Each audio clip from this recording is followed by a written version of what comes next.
And we're back for our daily MLB Best Bets here on the channel here for June 10th. Every team today plays in Major League Baseball. Getaway day is over, obviously, now, and we've got all 30 teams playing today. So, folks, before we get into the video on the best bets, make sure to hit that subscribe button down below for some more daily MLB Best Bets here on the channel. Yesterday, we posted our game number 3 predictions of the NBA Finals between the Indiana Pacers and the Oklahoma City Thunder. So, go make sure to check out that video linked in the description down below, along with our videos this week on Greedo Plays MMA, UFC Fight Night Atlanta, Buckley versus Usman full card predictions.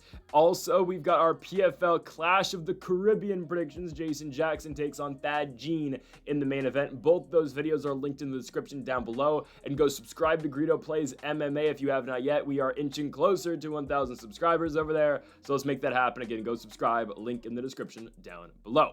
Okay. On to the first of our 5 best bets today. We're going to kick things off with our best player prop of the day. You know, we've been on hate watch recently, all right? You know, for our player props yesterday, Brayan Bello, we had the under 4.5 strikeouts. He only had 4 against the Tampa Bay Rays. We're back on hate watch today. I'm going Sandy Alcantara, under on strikeouts against the Pittsburgh Pirates.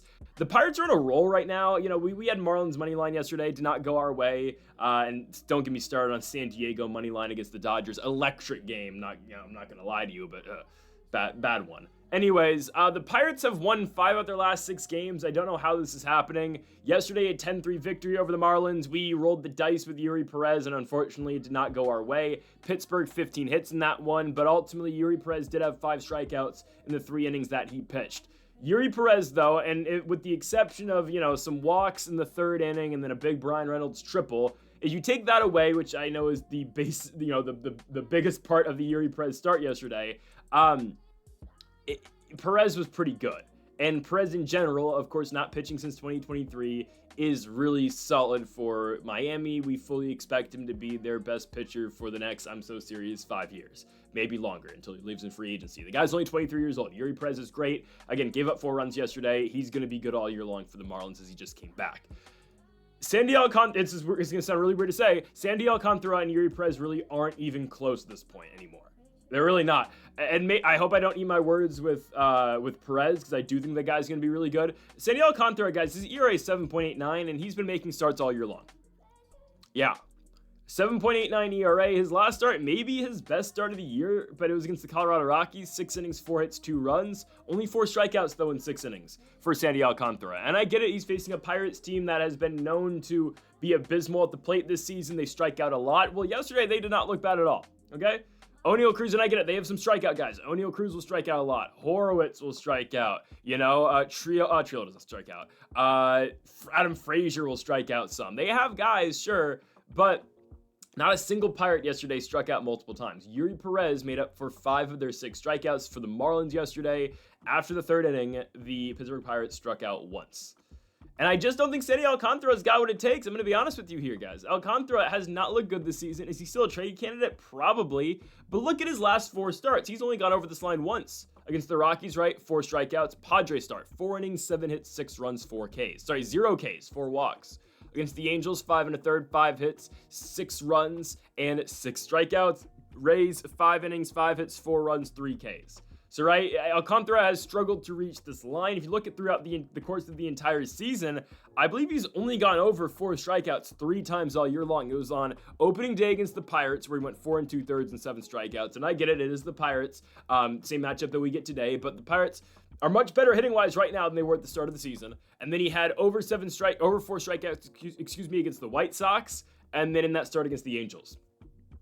I'm going to take my chances here. I'm going to take my chances with a Pirates lineup that looked really good yesterday. I mean, everyone was hitting, and obviously the Marlins had their fair share of mistakes in the field. They had 3 errors, and I get it. It was a rain game yesterday at PNC Park. I mean, obviously, if you saw their, the 2 error play to score 2 guys, and I think it was the 6th. I don't know. The Marlins, they were horrible defensively yesterday, and they've just been the worst defensive team in all of baseball, I think, other than the Rockies this season. But anyways, right, the Pirates are hitting the ball well, you know? I mean, Jared Triolo had a hit yesterday, right? Brian Hayes had a hit. Adam Frazier had 3 knocks. Horowitz had a knock. Like, the Pirates' bats have been so much better. They're only 13 games under 500 now, but again, we talk about their winning ways recently. They just swept the Philadelphia Phillies. We're going to talk about in a few moments here, and I don't mind this at all. Again, Sandy Alcantara under 4.5 strikeouts. He's gone over 4.5 strikeouts 3 times all season long. I think he's had 11 starts. I'm willing to play the odds here that he's not going to do it again, especially against a Pirates team that's hitting the ball well right now. They're making solid contact. Yeah, again, Yuri Perez struck out 5 guys, but Yuri Perez throws 98 miles an hour and has a slider that's going to move from one side of the plate to the other. I'm not too concerned about the Pirates here. I'm going Sandy Alcantara on the under 4.5 strikeouts for our best player prop of the day. Let's go on to our second best bet of the video. We're running things back with the Phillies, okay? Taking Philadelphia Phillies money line again. Minus 120 for Philadelphia here. I don't mind it. I've seen this line. Actually, I think this is moving back in the other direction. I think right now I'm looking at minus 115 for Philadelphia. That's fine. I'm taking the Phillies here to beat Chicago. Yesterday, a 4-3 victory for the Phillies. They, almost stranded the entire city of Philadelphia on the base paths yesterday. They had 13 hits, 16 hits, and they scored 4 runs. Oh, man. And they really didn't get things going until the 11th inning. It was a bad hitting night for the Phils. They found a way to win. They faced Matthew Boyd. Zach Wheeler was excellent, like normal. In the first inning, gave up a solo home run to Kyle Tucker. But other than that, yes, Zach Wheeler was very good. The Cubs have now lost back-to-back games. That doesn't really matter here. These are 2 very good teams. I understand that, right? We need the Phillies to continue to rise to the occasion at the plate. Actually, I'm not going to say continue. We need them to rise to the occasion at the plate because, simply put, they did not do that yesterday against the Cubs with their 16 hits, which was great, but they couldn't knock anybody in. Obviously, this lineup, again, it will be a lot better in the next upcoming weeks when Bryce Harper returns. But without Harper, right, you're looking at Trey Turner, Kyle Schwarber, Alec Bohm, Nick Castellanos, Bryson Stott, JT Realmuto, who had a huge hit to get things going in the 11th inning for them. Pitching matchup tonight, this is the main reason I'm going Phils. Guys, Mick Abel, I have no reason to pick against Mick Abel yet, okay? I don't know what Mick Abel is going to be. The guy's only 23 years of age. I don't know if he is going to be an elite pitcher in the major leagues for a very long time, but everything we've seen so far indicates that, yes, this guy is actually him, okay? 0.79 ERA so far in the season for Mick Abel. His first start against the Pittsburgh Pirates, 6 innings, 5 hits, 0 runs. It was a game that the Phillies ultimately won over Pittsburgh. Mick Abel versus Paul Skeens. Abel got the win, even though Paul Skeens pitched a complete game and gave up 1 run. Anyways, Abel's next start in Toronto against the Blue Jays, not bad at all. 5 1/3 innings, 3 hits, 1 run. So again, limited sample size. I completely understand that, right? Abel's ERA is 0.79, but he's pitched, he hasn't even pitched 12 innings yet. And now, okay, here you go against potentially the best lineup right now in baseball in the Chicago Cubs. I think Abel's up for the task. I really think so. I think the guy's that good. We look at yesterday's game, right? Zach Wheeler, obviously, we said it earlier, gave up the solo home run in the first inning to Kyle Tucker and then locked in after that. The Cubs lineup didn't really hit all that well yesterday. 3 runs on 5 hits, and it was really just the top of their order that produced. Ian Happ had a hit, Kyle Tucker had a hit, Seiya Suzuki had a hit, PCA had a huge double to score them their 3rd run in the 11th inning, and then Matt Shaw had a hit as well. I think Abel's going to be fine here. I really think so. And I look at who's starting for Chicago. It's going to be Colin Rie. So in Rie's last appearance, it was supposed to be a start, but it ended up just being Drew Pomeranz opening for him. Obviously, they went for an opener. Pomeranz pitched yesterday late in the game, so there is going to be no opener today for Chicago. They're just going to throw their righty and Colin Rie. And obviously, again, it makes a lot of sense. It made a lot of sense for the Cubs to open with Pomeranz in Rie's scheduled start against the Washington Nationals because, the Nats have all lefties in their lineup. But regardless, though, Rie comes into the game, goes 5 1/3 innings against the Washington Nationals, gives up 0 runs on 5 hits. He was great. Didn't have a single strikeout, but the Nationals just got themselves out. And we'll get to the Nationals in just a few moments. It's kind of just what they do. But I take away that start against the Washington Nationals, and Colin Rie's just been this season. Look at his 2 previous starts before the Washington start. That's why I thought the Nationals were going to win that game. They didn't. But look at the 2 starts he has against the Cincinnati Reds. 5 2/3 innings, 10 hits, 6 runs against the Reds, 3 home runs. The first start against Cincinnati, 5 innings, 7 hits, 6 runs. Look at a start he had a couple weeks ago against the San Francisco Giants, 5 innings, 8 hits, 5 runs. His ERA in the month of May was 5.61. And sure, he had a really good outing against the Washington Nationals, but right now, everyone can have a really good start against the Washington Nationals. We'll talk about that again in about a minute now, but I think we're all right here. I think the Phillies, for as bad as they have been hitting-wise, obviously they struggled mightily in Pittsburgh with that really good pitching staff, obviously, with Andrew Heaney and with Paul Skeens. I feel like they're going to be able to do fairly well against Colin Rie. Again, Kyle Schwarber is more than due for a home run right now. Trey Turner's still hitting the ball really well. Bryson Stott has been he's been very underwhelming this season, but expect Bryson Stott to be back in the lineup, obviously, today with the righty and Rie pitching. I think we're going to be okay with Philadelphia. This has been a struggling team, I understand. They got back to 10 games over yesterday, and I think they're going to be fine here in this outing against Colin Rie and the Chicago Cubs. And part of that, again, is just me. I believe in Mick Abel. I really think so. I believe in the guy. A highly touted prospect for the most part. The guy's been good so far this season. Why not pick him again? I'm going Philadelphia Phillies money line here for the second consecutive day at home against the Chicago Cubs. I think Mick Abel's going to come through, and I think the lineup is going to continue to get better. Again, it wasn't for a lack of hits yesterday. They just couldn't drive anybody in, okay? I think today's going to be different. They grounded into like 4 double plays to the Phillies yesterday. I'm taking Philadelphia money line at home at the bank, -120. I think you can get it for -115 now. Give me Philadelphia. We go on out to Citi Field for our Washington Nationals best bet of the video. It is Mackenzie Gore over on 6.5 strikeouts. I don't care who the opposition is. I don't care what team Mackenzie Gore is facing. He is going to strike their entire lineup out, okay? You look at the line today, plus money for Mackenzie Gore and over strikeouts, over 6.5.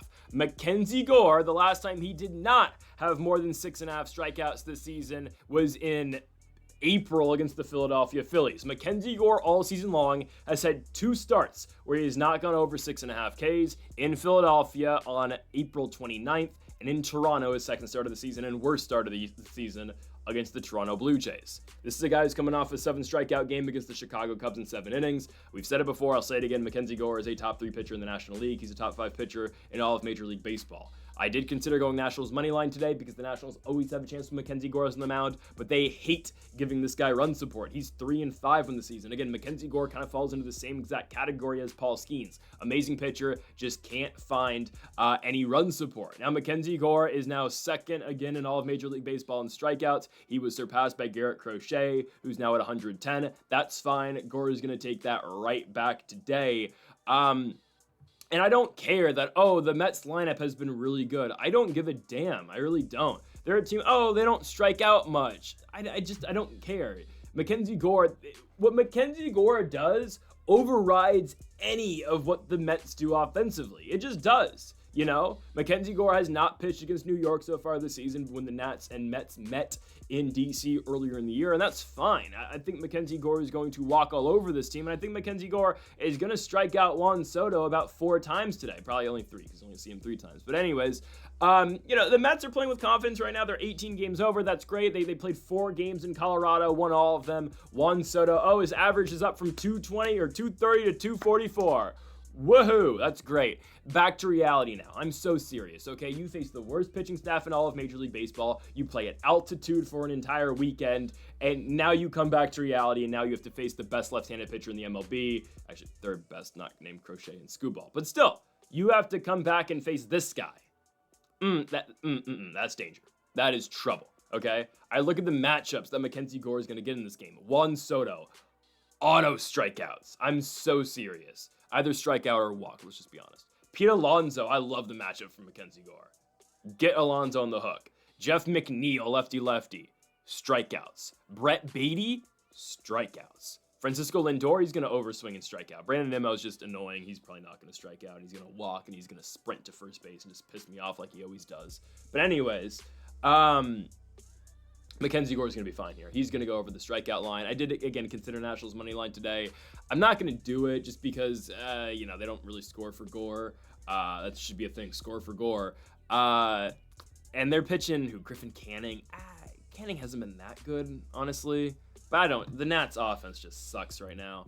But, the Nats are trying. They're trying to get the offense back on track because welcome back Andres Chaparro. Chaparro has been called back up from Rochester AAA. Hey, this season he's been really good over in Rochester, batting .304 with 5 home runs and 19 RBI. This is a guy who played in the major leagues last season for the Nationals. He was involved in the trade with Arizona. We traded 3 weeks of Dylan Floro for Andres Chaparro. Chaparro last year only batted .215, had 4 home runs, one of which was hit off of Garrett Cole at Nats Park.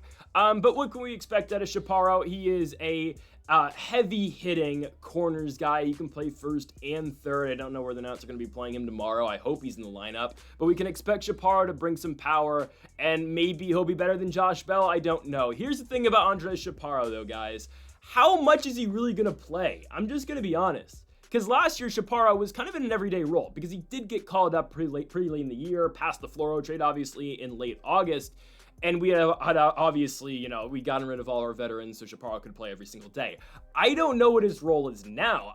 Guys, Josh Bell's going to play over Andres Chaparro every day. And I'm not saying I support or hate that decision, but it's just like, that's kind of the reality here. He's not playing over Nathaniel Lowe, obviously. I don't think he's really going to play third base just because he's not that good at it. And Brady House is obviously coming very soon. So where does Chaparro really fit in? I assume he's only going to hit left-handed pitching. He does crush left-handed pitching, but he also crushes right-handed pitching too. I just don't know what to make out of Andres Chaparro. Because he wasn't bad last year in the major leagues, but last year in AAA, and I get it, he played in Reno, which is the most hitter-friendly park in all the minor leagues. He batted like 340 over there. And in Rochester this year, he's been great as well. But was him just being good in Reno just a product of Reno? Or is he just a really good AAA player? Because he was really good in AAA this year as well. I don't know. Again, we'll see. The 26-year-old out of Venezuela, we're probably going to see Chaparro today, maybe. But again, I just question, what will Chaparro's role be going forward? And how is he now in his second stint back in the major leagues? Regardless, though, we're not going to worry about that today with our best bet. I'm going Mackenzie Gore over on strikeouts because legitimately, the Nats might not score. They might not. Mackenzie Gore might exit this game in a 1-0 ball game in the 7th inning. I'm so serious about that.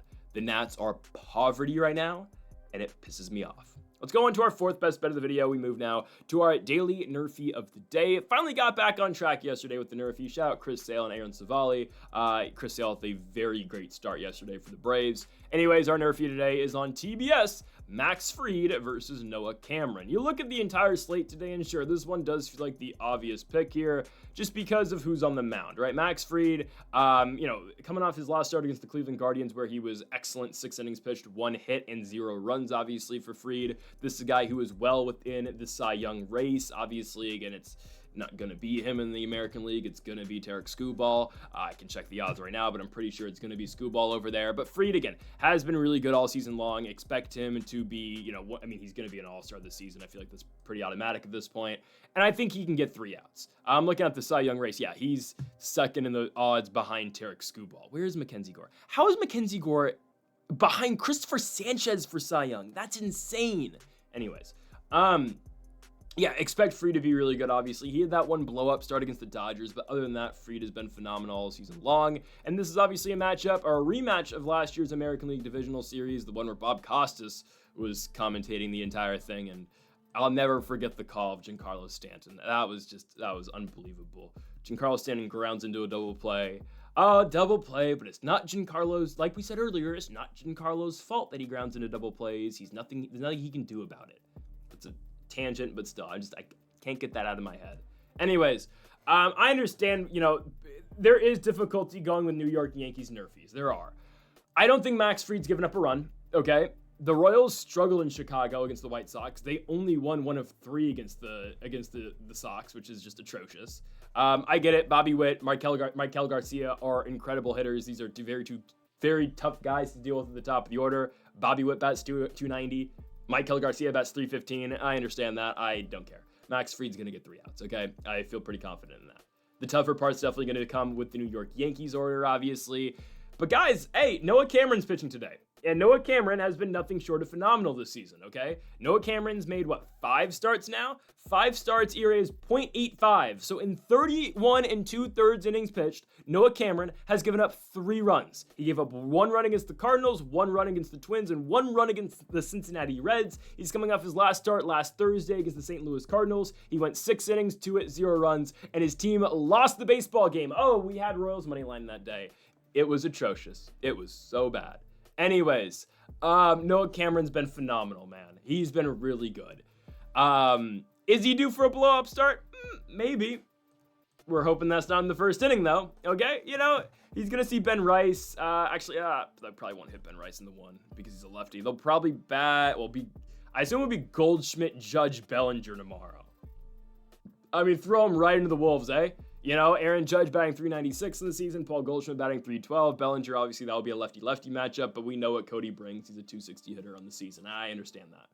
I think Noah Cameron's going to be all right, though. Again, this game's not in the Bronx. That's what makes a huge difference going into this one as well, right? If this game was in New York, I'd probably lay off it. The game's at Kauffman. It's in Kansas City, Missouri.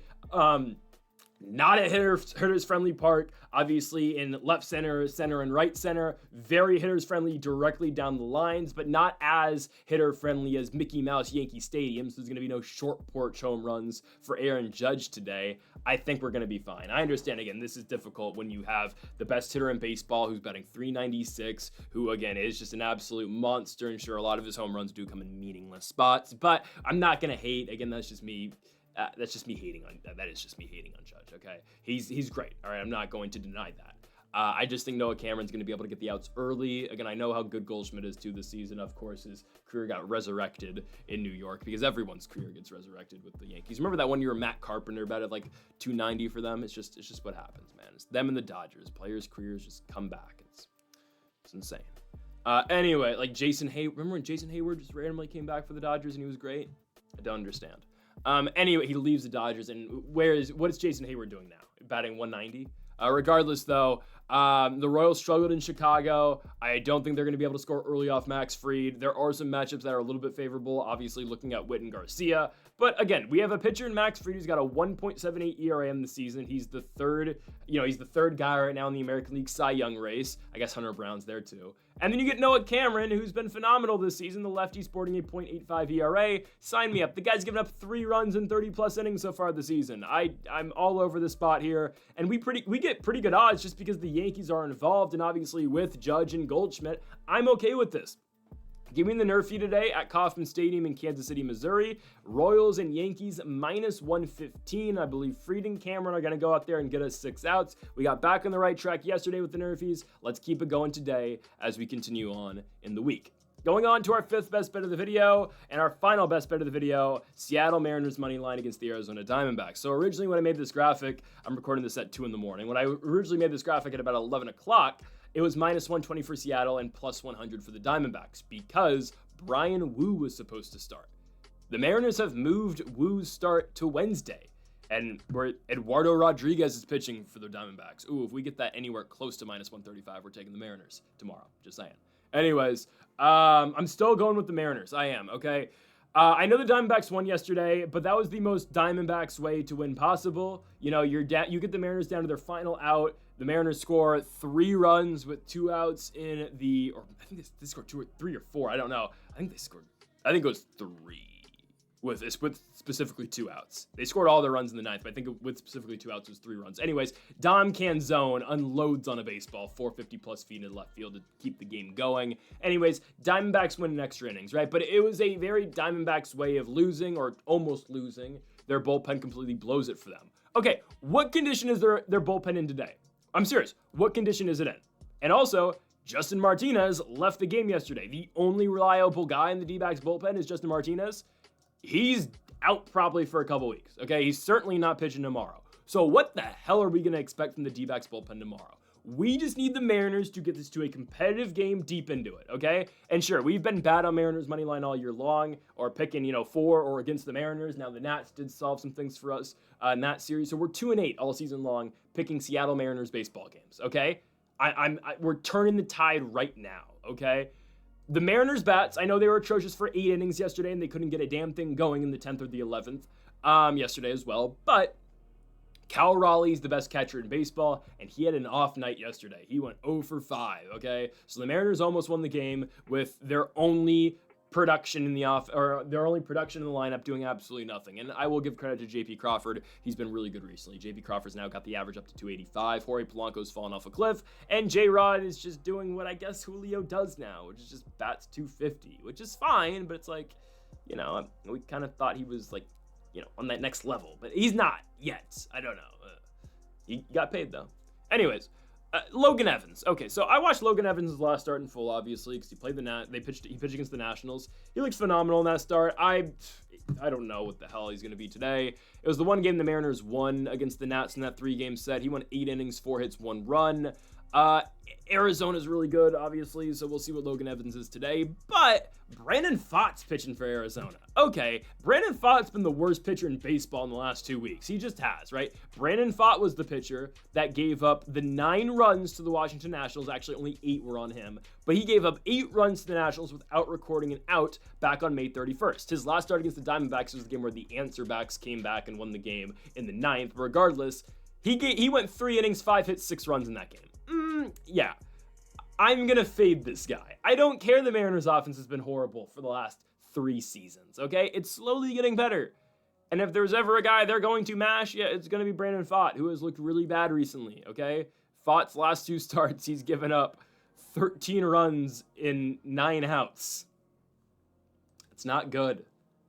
Not good at all. So I just need Logan Evans to be somewhat decent. And also, again, I look at the bullpens. Okay, I know Seattle used a lot of their bullpen yesterday, but okay, the Mariners' bullpen's a lot better than Arizona's bullpen. So as long as this game gets into the bullpens and we're somewhat close, Seattle's probably going to win. And I think they're going to be ahead as we get into the bullpens as well, right? I don't expect Brandon Pfaadt to out-battle Logan Evans. Now, this was even better when it was Brian Wu, and I'm serious. Like, if we get tomorrow's game at anywhere near minus 135 for the Mariners, we're absolutely playing it. I know Wu hasn't been at his best, but Eduardo Rodriguez is back and starting for the D-backs. Oh, boy. But I think it's a big thing, too. Like, okay, Justin Martinez is out, right? So that's the one guy. I remember watching that Nats series with the Diamondbacks as they got into the Sunday game, and Martinez came out for the save. I was like, ah, crap. All right, this one's probably over. Because everyone in the D-backs bullpen, it's like, okay, well, here we go. And I get it. D-backs relievers are always going to have crappy numbers because they're coming from Reno, which, again, is the most hitter-friendly park in all the minor leagues. But when Justin Martinez comes out, he is nasty to hit. It's fastball, slider, and my goodness, that slider drops off like crazy. But Martinez is out. So that's another guy you don't really have to worry. Well, you don't have to worry about him here in this spot, right? And I think Logan Evans is going to pitch better than Brandon Pfaadt today. And on top of that, the bullpen really goes to our advantage as well. Right, Arizona, they got swept in Cincinnati over the weekend after sweeping Atlanta, and they win yesterday against the Mariners, which is great, again. But what I take away from that game is, okay, the D-backs bullpen still sucks. Yes, they are a great hitting squad, and the Mariners still leave a lot to be desired hitting-wise as well. But I think the simplest way to put this game and the simplest way to look at this game is just the pitchers. Brandon Pfaadt's ERA is 5 this season. And yes, Logan Evans has only made like 4 starts all year long. But Logan Evans has been a better pitcher this season than Brandon Pfaadt. He got sent back to the minor leagues after that Nat start, but he's back again. And I just need, again, JP Crawford to have a good game. I need Cal Raleigh to get things going. Again, I didn't even know Dom Camzone was back on the major league roster, and he cranked one yesterday. I just need I just need the Mariners to be somewhat competent at the dish, and we'll be fine today. So I'm going Seattle Mariners money line here on the road in Phoenix, Arizona. They're at plus money now, which I think is absolutely great. I'm going plus 100 for the Seattle Mariners to beat the Arizona Diamondbacks in the second game of this 3-game set. So folks, thank y'all for watching our MLB Best Bets here for June 10th. If you haven't yet, though, make sure to hit that subscribe button down below for more. Make sure to leave a like if you did enjoy the video. Make sure to comment if you do disagree with any of the picks. Folks, thank y'all for watching, and Mamba forever.